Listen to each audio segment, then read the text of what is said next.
So guys, welcome back to Tutorial Tips. In this video I'm going to talk about how to fix Google Meet camera is not working and how you can fix this up. So let's get started. First thing what you have to do is just have to go here in this search icon.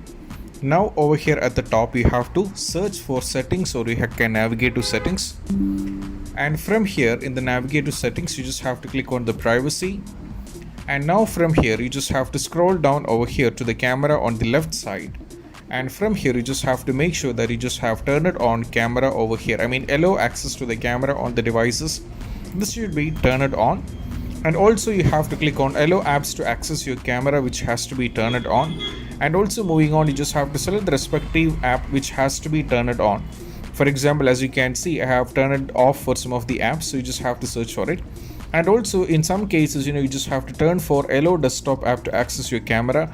You just have to turn this on, as well as you just have to go for it. These are the basic steps what you have to do.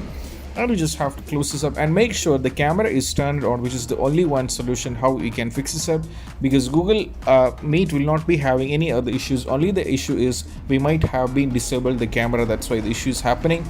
And I hope this video is helpful for you guys, and if you find this video helpful, don't forget to subscribe and click on the bell icon for more notifications. See you soon in the next video. Peace out.